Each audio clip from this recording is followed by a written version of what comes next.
Hey everybody, welcome back. I am back on my quest to string 300 rackets at home in 2025 with number 51 tonight.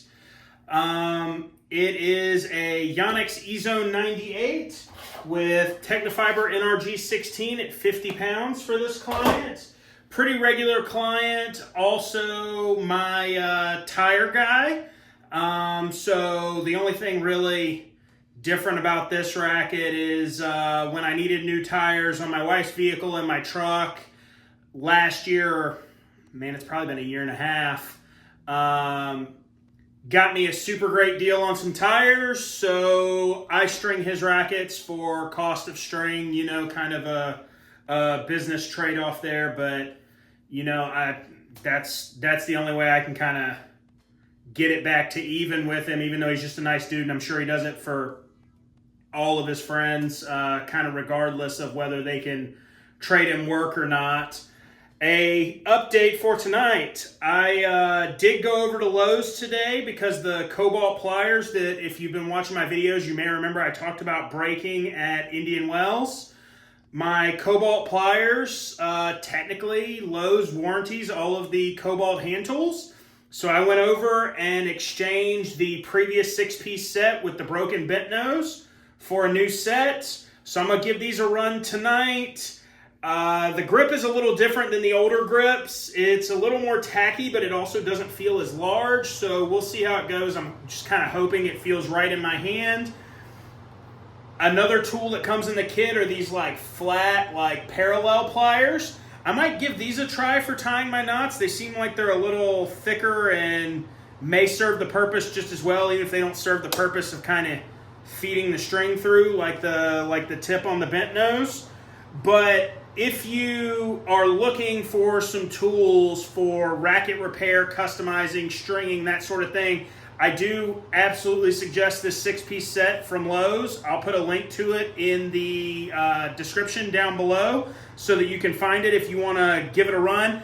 It's 20 bucks. The new version of the kit still comes with the 6 types of mini pliers, but it also comes with a case now. Previously, I just had like a little canvas zipper bag I was throwing them in, no big deal.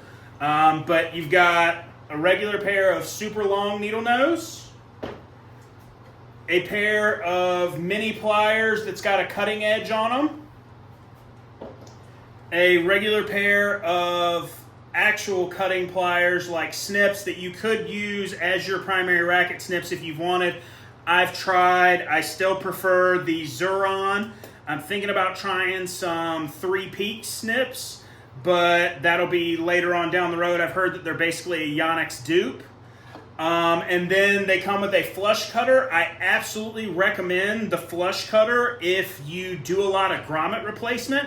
These are awesome for just getting into that flared out grommet that you've got to cut out so that the grommet strip will release from the outside, and just getting flush with the frame and being able to cut from both sides to make it easy to cut that barrel off and get it out of your way so that you can just force the grommet out. So I do actually use some of these tools on a regular basis outside of the needle nose, but the needle nose are an every racket thing that were absolutely crucial. The ones I bought off of Amazon, same size, same shape, different handle, so different feel, and they seem to, and maybe it's just my imagination, maybe it's just I don't like the rubberized handle on them, they seem to be a hair wider, and realistically looking at them, they're not any wider, but they just, I don't know, they feel wider than the ones that I was used to, so I'm hoping switching back to the new warranty Cobalt hand tools will make me feel a little better about it. But enough about my tools. Who actually cares? You've got your own toolkit, I'm sure, if you're watching these videos. Let's get on to racket number 51 of 2025.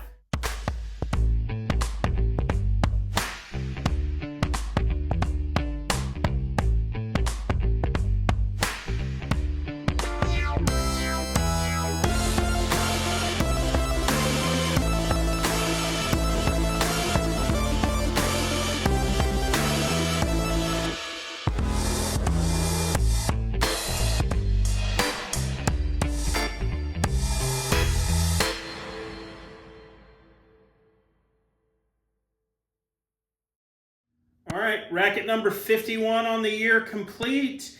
Ezone 98 NRG 16 gauge with a error message, not a DT. Strung at 50 pounds. One piece, which is fairly unusual for an Ezone. 39 DT on that one. The one piece is fairly usual on an Ezone because Yonex recommends a two piece as a general rule on all of their frames. This particular frame has 4 pairs of grommets on the bottom and is a 16 main frame. That means that the main tie-offs are going to be at the top. So realistically, as a one piece, you don't even have to do an around the world pattern. You just take your long side and continue down the frame. So with these frames, Radical 98s, Speed MPs, Blade 98, 1619s, when given the choice, particularly at home, stringing for college teams, or any other smaller tournament where there are no like set rules, I prefer to string them as a one piece. It saves a little string, saves a little time. You end up with only 2 knots, so only 2 points to possibly lose tension at. It looks a little cleaner. And I have strung thousands of these Ezone 98s as a one piece per my personal preference, stringing for the University of South Carolina when I was doing it, and never had a problem with the structural integrity of the frame, never had a problem with warping the frame or anything like that. So while it is a Yonex preference to be a two piece, I prefer to string them as a one piece to save a little string and save myself a little time, make them look a little cleaner. But that's Racket 51 on the year. If you like the video, please hit the like button down below. If you have questions or comments, please let me know in the comments down below. Please subscribe to the channel and turn the alerts on for videos. I'm releasing videos every couple days at this point. Certain days have specific videos, like Tuesdays are String Tip Tuesdays, which are mostly racket stringer, whether you're a home stringer, shop stringer, professional stringer, tour stringer, whatever. Stuff that's sort of relevant there or not. Some of it's very basic and beginnery. Some of it's a little higher level where you got to have a little experience to really be able to put it into play. But videos coming constantly, usually every 2 days. And I would love some help on my quest to 300. I'm kind of right on pace with where I was last year when I only did about 180 rackets at home. But we're just now hitting the warm part of the year and rackets have started flowing better in the last week. So if you're willing to help out with my quest to 300, tell your friends in the Lexington, Columbia, Irmo, Gilbert area. And thanks for watching. See you next time.